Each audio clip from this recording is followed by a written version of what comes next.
society and how it's being used in creative and innovative ways. We welcome you to join us to more of these events. And if you go to our website, atlas.colorado.edu, we have an events calendar that has an up-to-date sort of calendar of events that are coming to us throughout the semester, including our speaker series. Today we're pleased to welcome three of the co-founders of Ello. The new social network burst on the scene earlier this fall with a proclamation: "You are not a product, you are not for sale." This turned on its head approach to advertising, data, and privacy are causing many of us to re-examine the status quo. Paul Budnitz is an artist, photographer, and entrepreneur who founded Kid Robot and Budnitz Bicycles. He's been coding since a very young age, first writing safety analysis software for nuclear power plants in high school. He also created video games for Commodore 64 computer. Todd Berger has been practicing graphic design and contemporary visual communication for over 20 years, first with his studio Cypher 13, and more recently with his business partner Lucian. Lucian Fair began his career working with Todd as a high school intern. He later went to school for design, but preferred to take a more hands-on, applied learning approach to his craft. The two, Todd and Lucian, now lead the design firm Berger Fair here in Boulder. They've been working 13 inches apart for 13 years. Currently, Todd and Lucian lead design at Ello. And I'm sure our guests will share more through their presentation. Please give a warm welcome to Todd, Paul, and Lucian.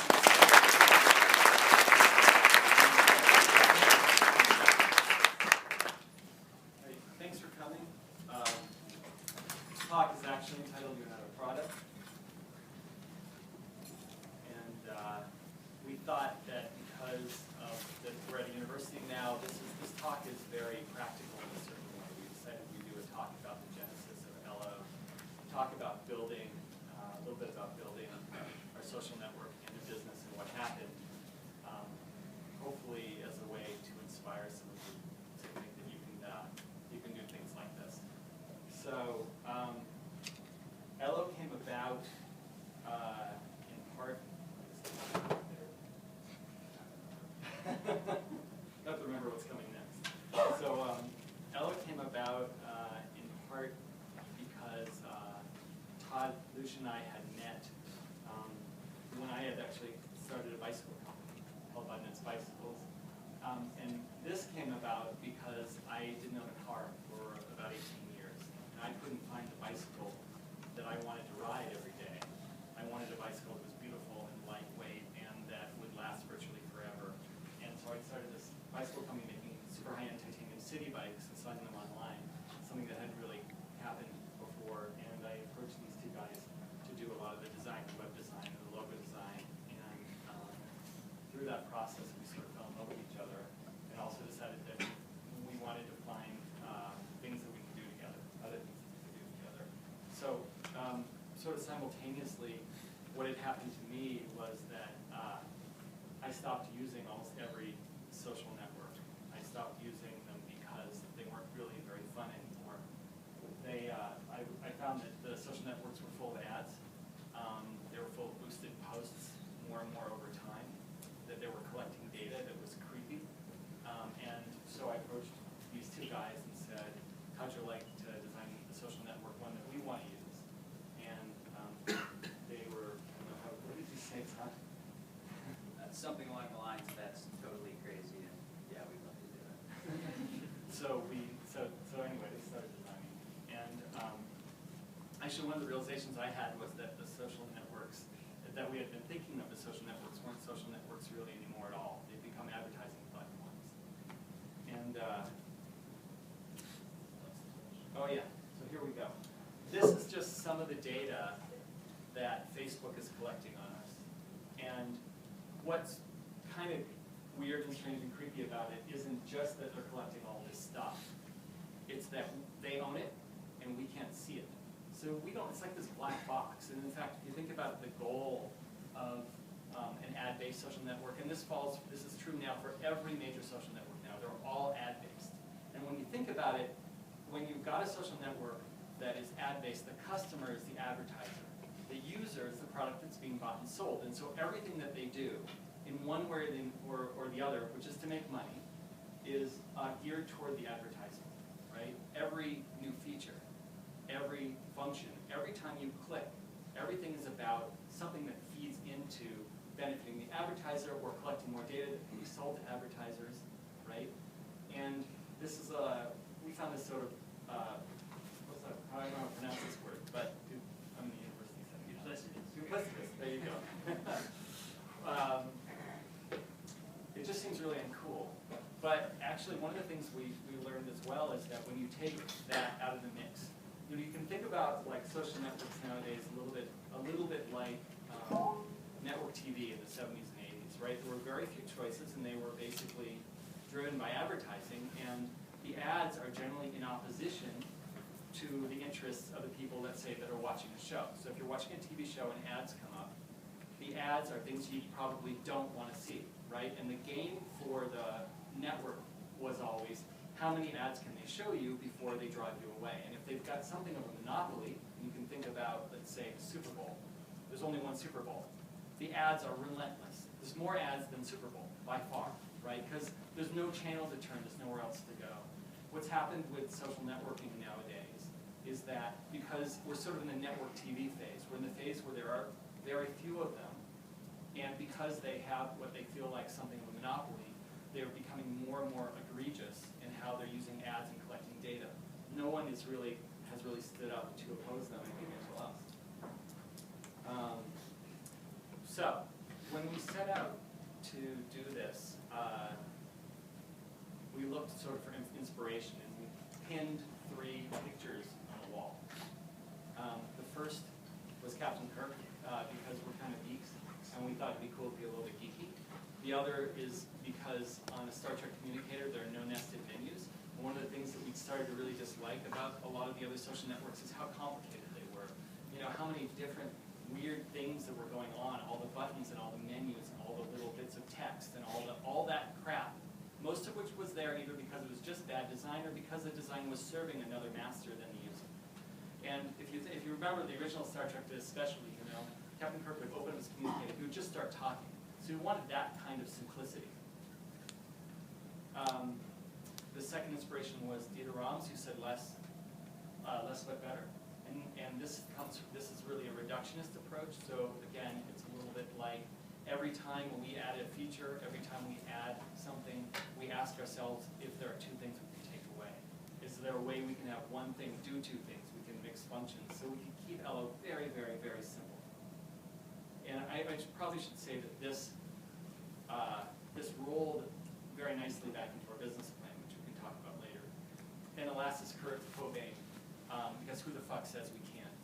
And when I went out to raise money for Ello the first time, and we didn't need a hell of a lot of money, I pitched to different VCs. I did 77 pitches to raise a very, very small amount of money. And the things that I heard, the more I heard from people, don't bother, you're going to go up against Facebook, are you crazy? You're going to go up against all these networks with billions of dollars, you're nuts. I was sure that we had the right idea, because if we couldn't get the money, no one else could. And since we were sure what we were seeing and what we were feeling was being felt by a lot of other people, we knew there probably wasn't a lot of other competition.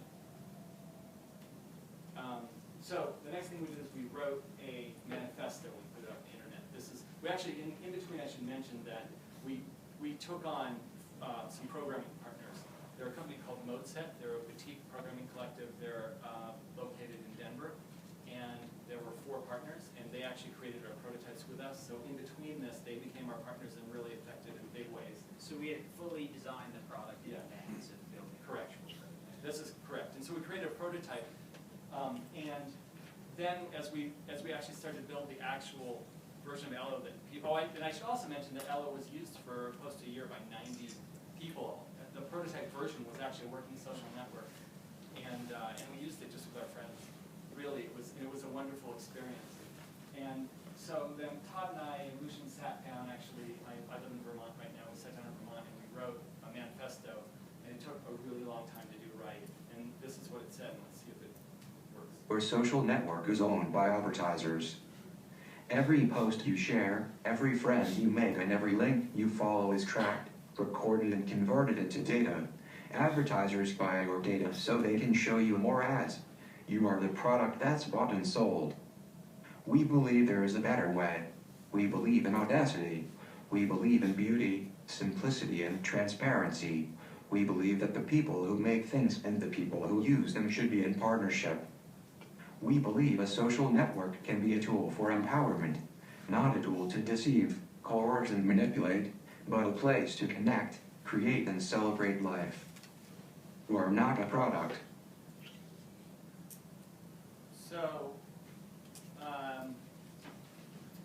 So we wrote that, we put that on the internet, on a web page. And it got... It said sign up if you like. It says sign up if you like. Yeah, it said, if you agree with our manifesto, sign up and we'll tell you when we're ready to go. And if you disagree, if there was a disagree button, it just sent you to Facebook. Facebook's privacy policy. Yes, the Facebook's privacy policy, actually. And so really simple, beautiful, and ad-free. That was really, I think, has been our motto up until this point, really. And what's really interesting is that, you know, people ask us a lot about our business model, which I think we'll keep talking about a little bit. What's interesting to us is that manifesto is our business model. That is because we're in alignment with the people who use Ello as opposed to in opposition. That is, our customer is our user. That means that everything that we create is to empower the user to make a better experience. So, 90 people. We launched Ello in August with 90 people on the network, the same 90 people that have been using it with us for a year. Today we have millions of people on the network. And we're not going to tell you how many millions because we decided we didn't want to play the numbers game. Ello is about quality over quantity, but there were millions of people using the network. How that happened is a little bit what we'll talk about. One of the other things we did along the way is we became a public benefit corp. You want to talk about that? Sure. So when Ello exploded in early September, we had the opportunity to raise more money. We needed to grow the product. We really wanted to communicate three things. One, we wanted to instill trust in the community that we were hoping to build.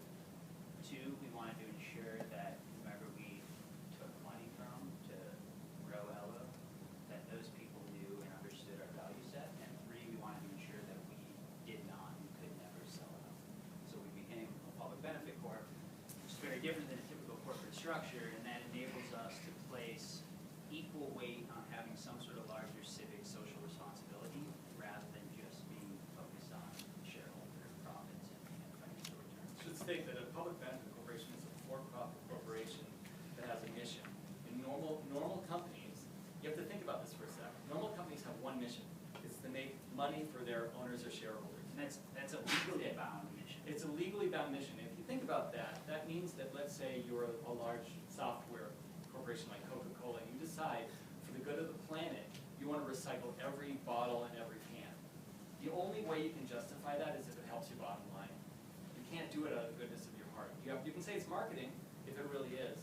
But if you do something like that, your shareholders can actually sue you to get you to stop recycling because it hurts the bottom line. A public benefit corporation, which is now in 22 states, including Colorado, allows you to create a mission-driven company where that mission can be on par with making money. And it creates a protection for those of us who are officers of the corporation.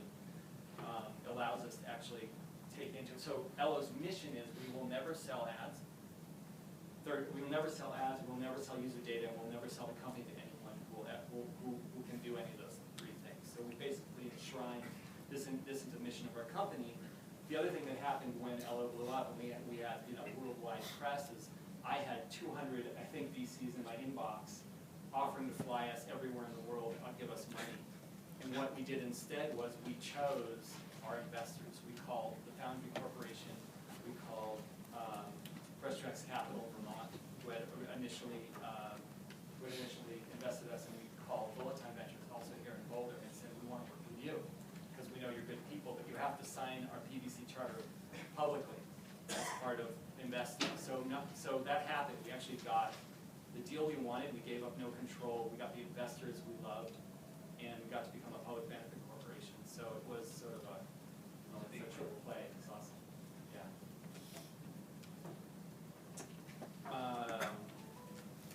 The Ello, so this was Ello's idea of how we would, it's quite amazing when things work, right? What do you think about? How do you grow a social network, right? It's hard because, and this is sort of the barrier to entry to a social network, it's that if I go on and nobody interesting is there and nobody I know is there, I will probably leave, one or the other or both, right? You go onto an empty network, it's just like, what do I do here? There's no one here. What we decided to do was to onboard our friends first, and because we are artists and designers and programmers and creative people, we said, let's start with creative people. And sort of genesis of this idea is actually Dumbo, Brooklyn, where I lived in the 1990s. When I lived in Dumbo in the 1990s, it was part of the New York garbage dump system. Basically, Dumbo is an area where the Manhattan Bridge and the Brooklyn Bridge come together, creates a triangle. And there were dogs running in the streets. There's literally the big recycling center for New York City was there in a building, so it was just garbage flying everywhere. And what happened was a company came in, they bought up as many warehouses as they could, and they put artists in all these warehouses. And they let us live there nearly for free. I shared a space, I think I paid like less than $300 a month for a gigantic loft. So they kept the artists in, the artists were there, then some coffee shops opened up, as you'd expect, then some galleries showed up, some bookstores, and it really started to get alive. And then what happened is they kicked out all the artists, and they turned everything into condos. And this is Dumbo today. It has a carousel, and it's the most expensive real estate in Brooklyn. In fact, Dumbo's more expensive than most parts of Manhattan. So our idea was, let's do the same thing, not to kick everybody out, of course, but let's bring in the artists and the friends we have, and bring in a creative community, and that will attract other people. So that's what happened, and that is literally what happened. And maybe, again, Todd or Lucian, you want to talk about some people that I know of?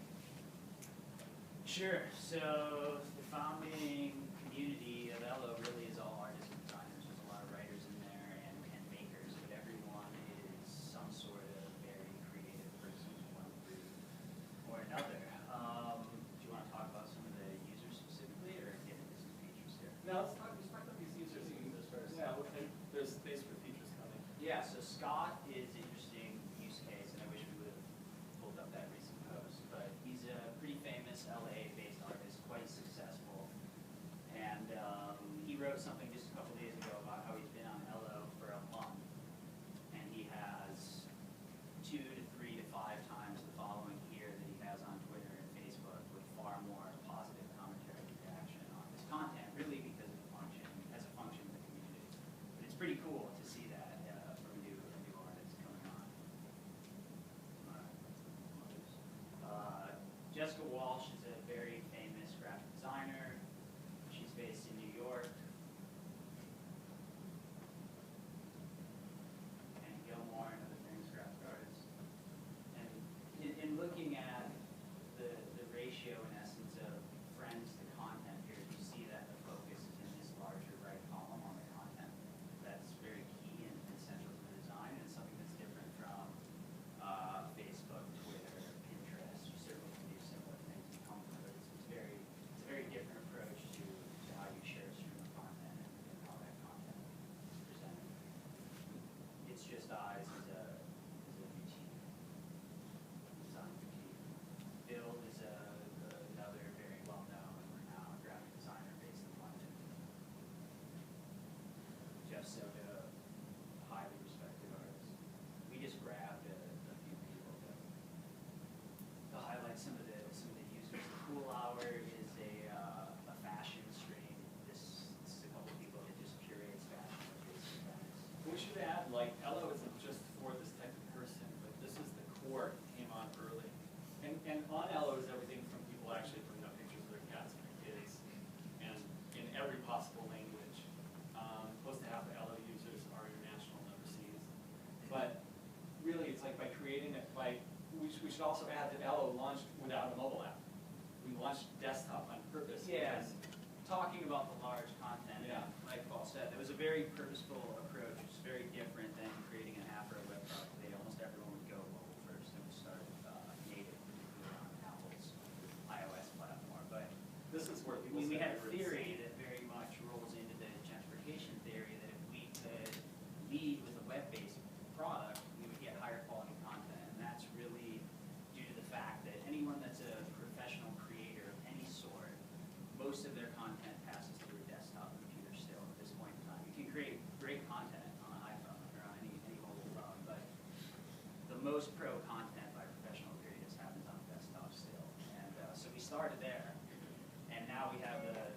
abundance of exceptional content, and again, coming back to that, we also knew that this designer, maker, creative, community member, if Ello caught on and they came on and they told their friends, that we would begin to create the appropriate foundation to build a larger network on. These people know how to behave in respectful, mindful, forward ways on the internet, and they tend to be overwhelmingly positive and supportive of others because we're all trying to do the same thing at the end of the day, and that's be creative and get by being creative and inspire other people. And that's really worked out, and that's why there are a lot of very respected, highly successful artists on here. This is a recent Complex magazine cover by Timothy Sissetti, who's another exceptional photographer. I think this is where you can talk about design. Yeah, we'll run through just, I guess, what Ello is from a design and visual standpoint. So starting at the top left, sort of one of Todd and I's untold stories, that there is no Ello logo type, meaning the word Ello is nowhere. And as professional graphic designers, we would never recommend this for any client ever. And it's kind of our biggest win so far. It's pretty amazing to make something so iconic that there's literally no words. Typically you have a structure where you try to get to that in like 10 years. Like Starbucks eventually now has the mermaid, but if you go look, it took a long time to get there. Yeah, So- Nike used to say Nike next to the swoosh, it almost never does. So starting out with that, was nice for us. And then we have sort of these two buckets, friends and noise. So the idea is in friends, you follow people more based on your relationship. So the person sort of first. We give you the big content. And then noise, we'll jump back before. We'll get to noise. Noise is more of a grid view, but you can put people in either category, and no one knows which category you put them in. So it alleviates some of the social pressure where it's asynchronous, so you can follow someone, they don't have to follow you back to see their content. So someone follows you, and your mom's gonna be pissed if you don't follow her back. You can just put her in noise, she doesn't know, and now she just shows up in the little grid and won't be in your big stream. There's a way to manage clutter. It comes back to Captain Kirk in a way. And then you'll notice there's no names of anyone. So because we're in friends, we hope that you can recognize them by their avatars. There are rollovers and tooltips. You can follow hundreds and hundreds of people and actually your brain makes the recognition very fast. It's pretty amazing. It's something we weren't certain about. But I'm following roughly 1,000 people, and I can almost identify everyone by their avatar at this point, which is odd and interesting at the same time. When we first were talking about Ello, we actually were talking about limiting the number of friends to a pretty small number, either 64 or 124, things like that. We ended up leaving it open and leaving the choice to the user. But it was sort of intended to put less people in friends and more people in noise. But it's been actually really interesting to see how other people use it. Some people only use friends, some people only use noise. And you'll see the distinction as the grid view, which you can actually toggle anywhere. And coming back to Paul's point about managing clutter, the whole user interface, the whole experience is designed very intentionally to create a sense of calm and to take this notion of clutter away and make it very easy to consume information and content. Yeah, these guys when they were designing it, we took the worst possible content stuff you just couldn't imagine. It was so horrible. And they built these long streams and put it in just to see if they could make something that looked great, even if the stuff in it was horrendous. And it was awesome. It was all like cat memes and I don't know what else it was. Boring. So you can collapse the drawer, and so you really only focus on the content. And like I was saying, there's no color in the interface, which Paul gets mad at us sometimes. But there's only black and there's only gray. So it's kind of like an art gallery. Everything is designed to focus on the content. This is using the omnibar, which is what we call where you make a post. So you can see we type Ice Ice Baby, and then you just drop in a URL, and it'll pull up a media embed. That's actually a new feature we just released. We really wanted to simplify sharing content, so we designed one area that you could paste or drag and you could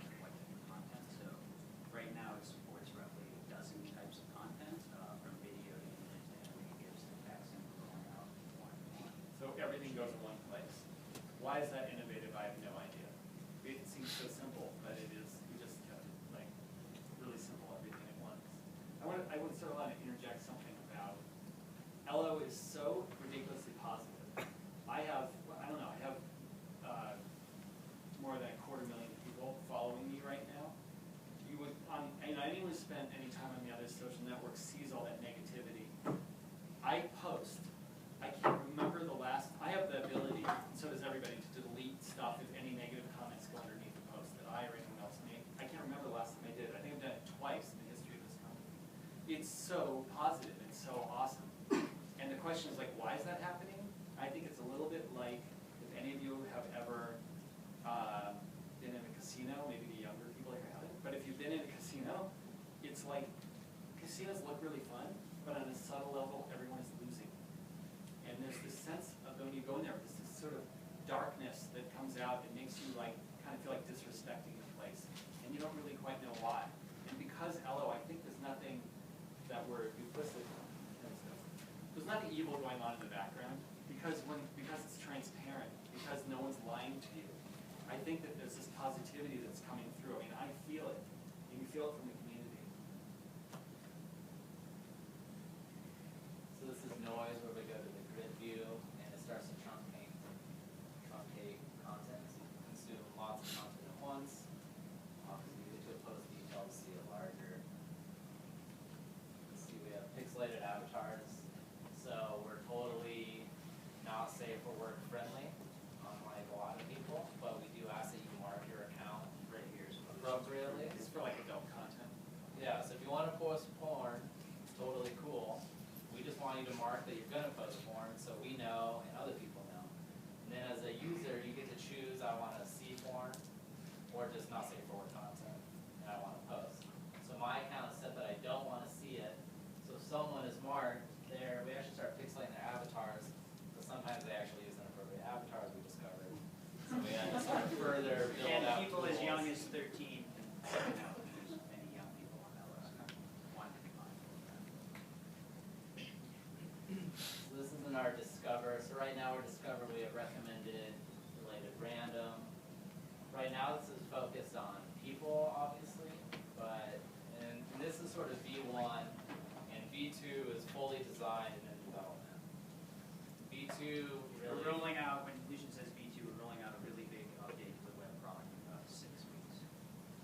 and a lot of what that does is flips the onus from people to content. So the Discover and the new website is all about content, less about people. And we couldn't have started the other way because there was no how we got started, except for those 90 people, so you have to start with people. Now there's such an overwhelmingly high volume of content, we can shift those to content and make people secondary. This is how you invite people. So right now it's invite only. But to get on, you just need to know someone that is on, or if you request an invite on the homepage, you'll get invited. So you generate these codes, which are 3 words from Alice in Wonderland, and then you can email those or tell them verbally to people, write a letter, and then they can join. So we did that. You know, some people think we did that as just a way to build. So we actually did that so we didn't break the whole thing, because it was actually a way where we could sort of throttle. When things blew up, we were only letting out so many invites, and we still had a really hard time keeping the site up, but it let us grow more organically and encourage people to invite. We sign up all our newsletters. If you love Ello, please invite other people that you think will love Ello. Regardless of the invite only, the site is still exploded and it's very dicey keeping it up for a couple of weeks. Yeah, we should probably add, you know, when we released Ello with 90 people, it was barely working, and there was barely anything you could do on it. We made another radical decision, which was we would develop it live. So the beta was a beta that you could post basically, right? That was it. You could post text and pictures. That was all you couldn't even comment on it. The social side was a stretch.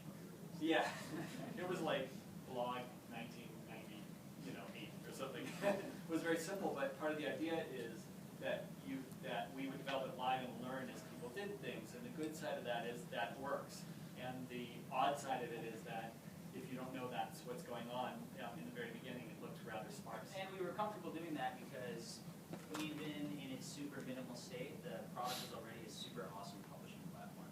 So if you had content that you wanted to share, you could sign up in 20 seconds, make an account with just your name and an email, and start posting content and then sharing it around. So that hypothesis to really release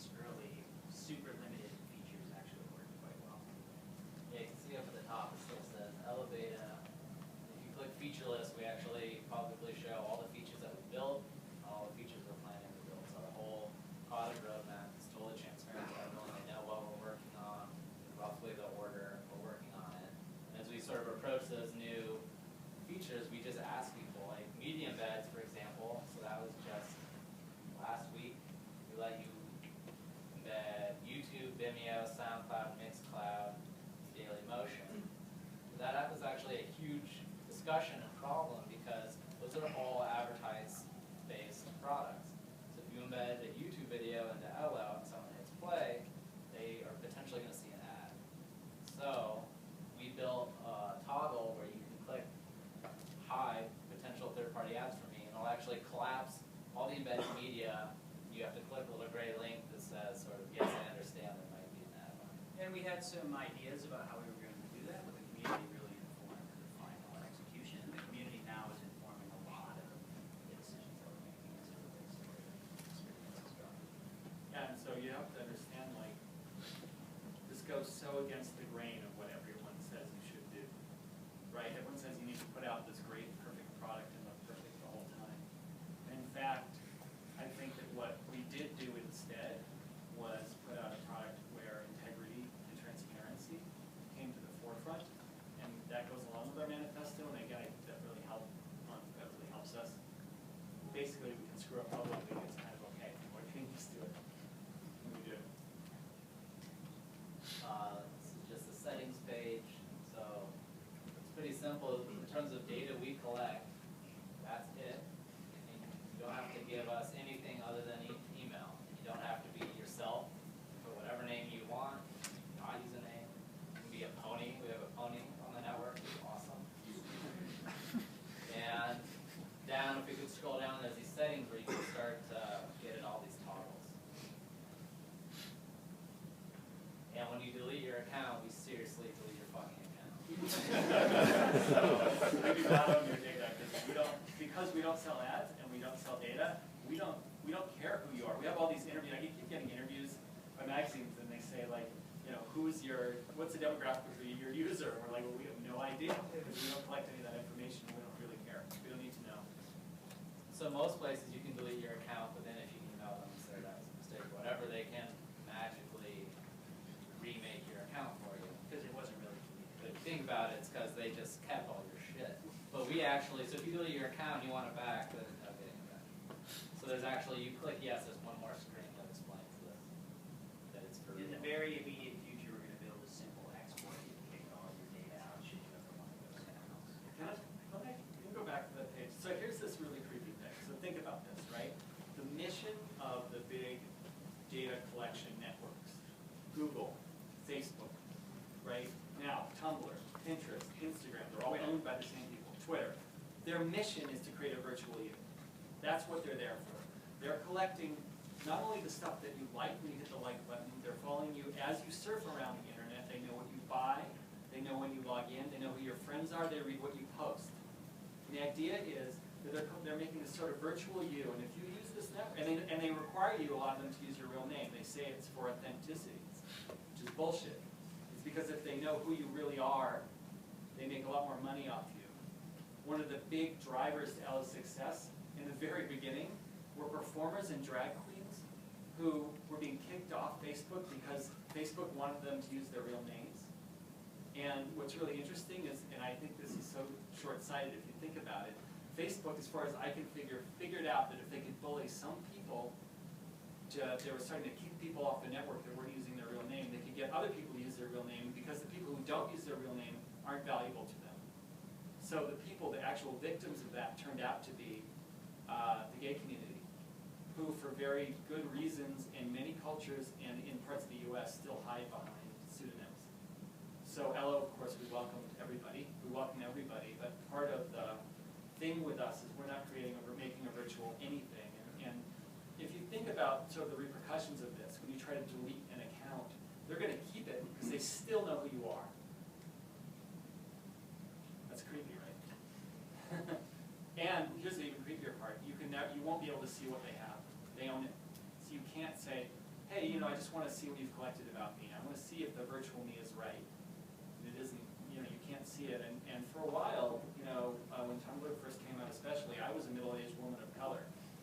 was pretty interesting. So I don't know how that happened. I was surfing around looking at different stuff, so suddenly I was getting all kinds of interesting ads that had nothing to do with me. So the repercussions of this can be pretty wide-ranging.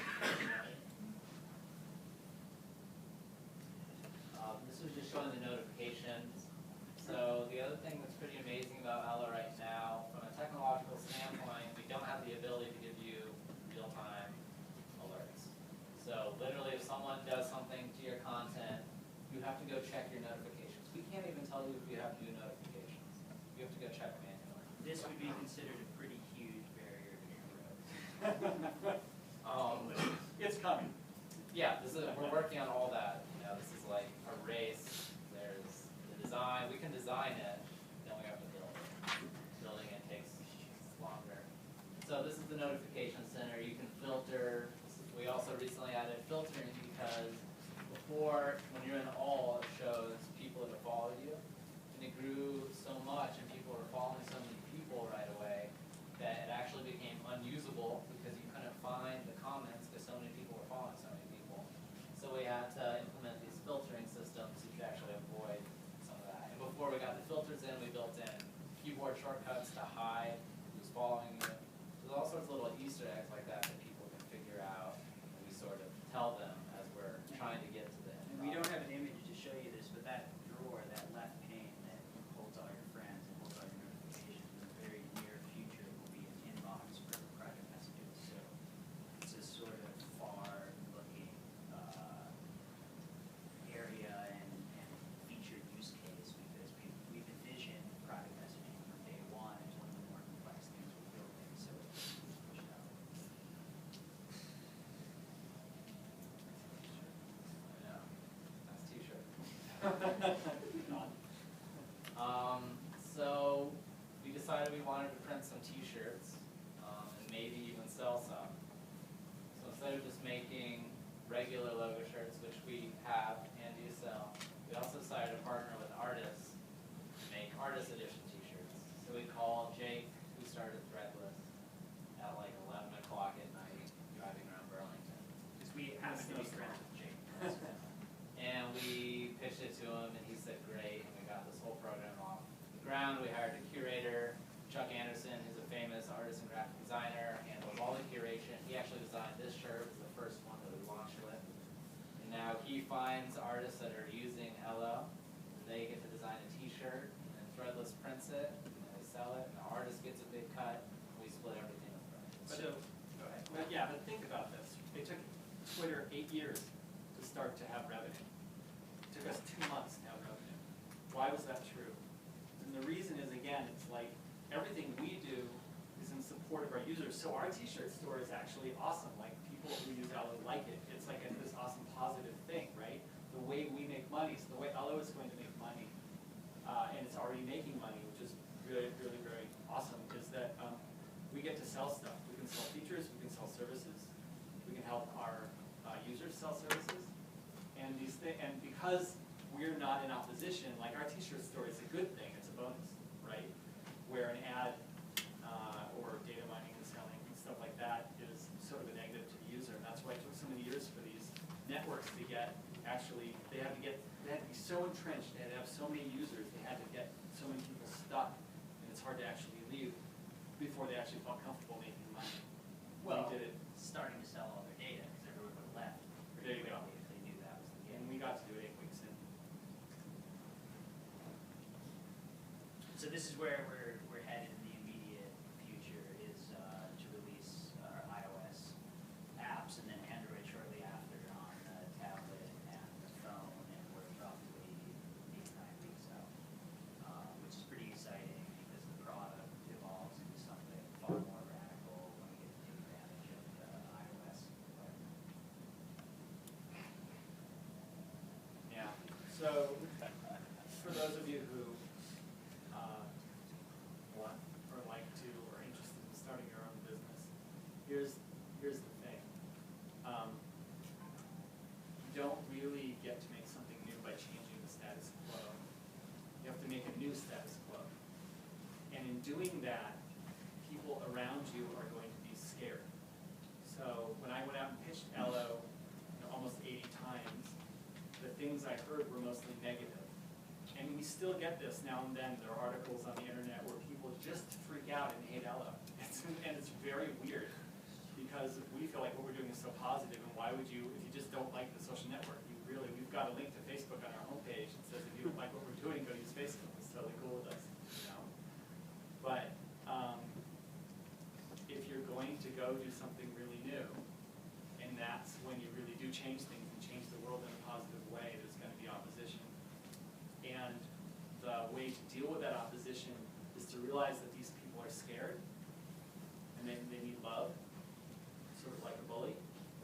You know, in my daughter's, probably just tell this story because I think it's so interesting. In my daughter's elementary school, they're now teaching the kids, they take the kids together, they say, well, you know, when someone's bullying another kid, it's the bully that has the problem.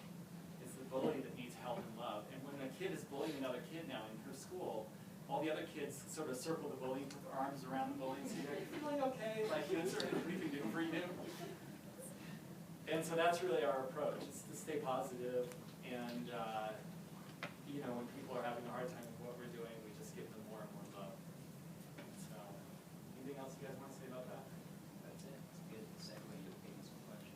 Yeah, that's it. We'd love to encourage the people in this room to sign up. If you'd like to join, you can just sign up on the homepage and you'll get an invitation. Any questions? I'm wondering if at this stage you've learned important lessons